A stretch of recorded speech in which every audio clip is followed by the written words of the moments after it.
All right, let's talk about addiction. It's one of those topics, right? It's everywhere. In the news, in our towns, maybe even in our own families.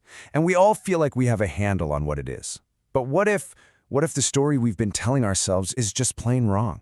What if some of our most basic beliefs are actually fueling the fire? Take a look at this number, 107,543. Just let that hang in the air for a moment. Because that's how many people died from a drug overdose in the United States in a single year. To put that in perspective, that's more people than can fit into almost any football stadium in the entire country. An entire stadium of people gone. The human cost is just staggering. So you have to ask why. With all our technology and resources, why is this crisis so incredibly hard to get our arms around? Well, it turns out a huge piece of the puzzle is that we're often fighting the battle with old maps, with outdated ideas and really harmful stigmas. So today, we're going to take 5 of the most dangerous myths about addiction and tear them down with science.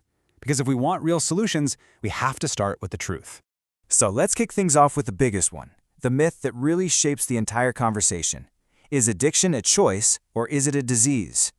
The old story goes like this. Addiction is a moral failing. It's a lack of willpower. People who are addicted are just weak, and if they really, truly wanted to stop, they could, right? We've all heard that. But modern science tells a completely different story. Okay, this is where the science gets really fascinating. Forget moral failing. Think brain hijacking. This is what's actually going on inside. Chronic drug use literally rewires 3 key areas. First, the basal ganglia. That's your reward and habit center. It gets completely taken over. The drug becomes more important than food, than anything. Then, you've got the extended amygdala, your stress center, which gets put on high alert. This creates that awful anxiety and unease when the drug isn't there. And maybe most important, it attacks the prefrontal cortex. That's the CEO of your brain, the part that makes good decisions. It basically takes your impulse control offline. So the choice part of the equation? It's been medically compromised. And look, this isn't just some new idea.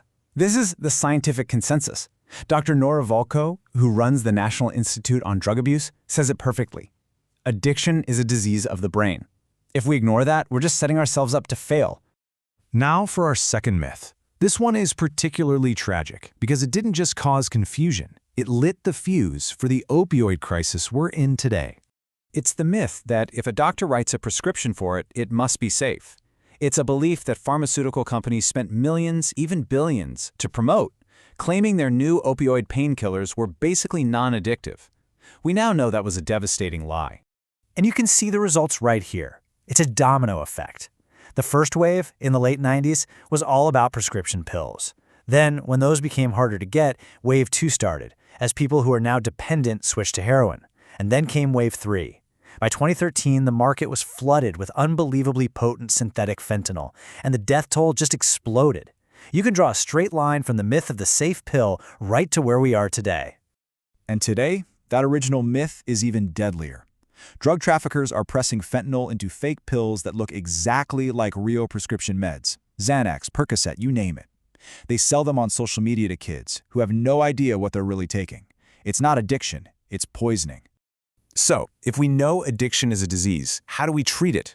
Well, that leads us to a couple of really common myths that actually stop people from getting the help they desperately need. First, there's that dramatic movie plot idea that someone has to hit rock bottom, lose their job, their family, everything, before they can get better.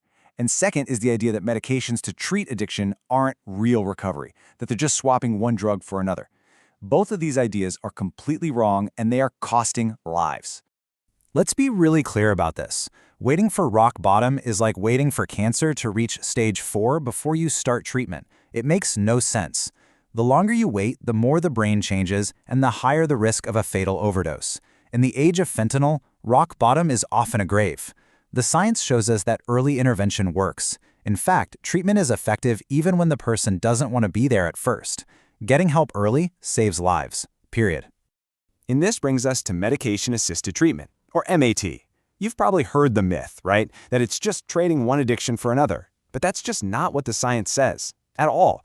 These are life-saving medications. Their job is to stabilize brain chemistry. They quiet the withdrawal, they stop the cravings, and they give a person the mental space to actually work on recovery.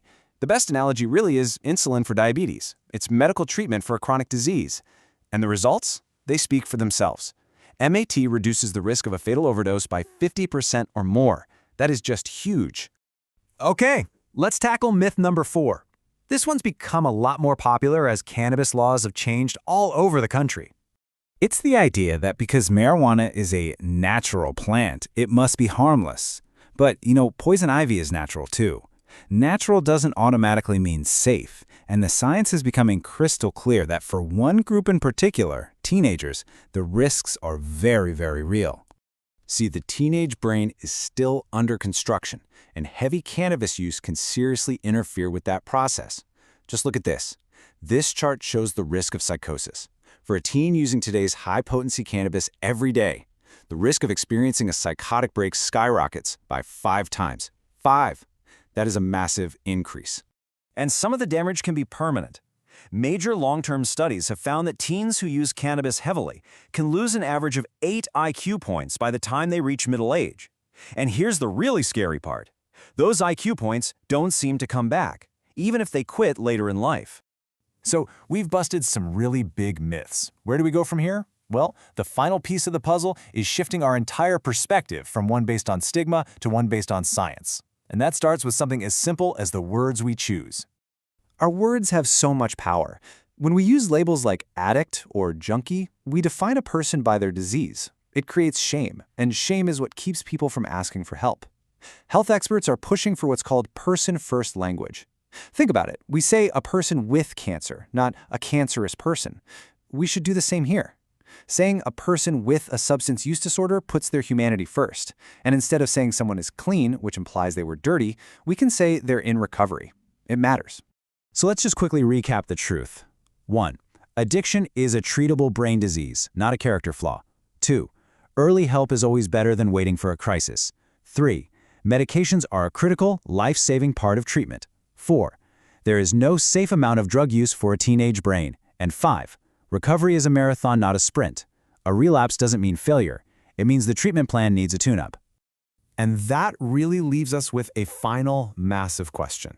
If we truly accept that addiction is a medical illness, like diabetes or heart disease, and not a crime or a moral choice, then what has to change? How does that change our laws, our healthcare system, and maybe most importantly, how we treat the people in our own lives? What do we do now?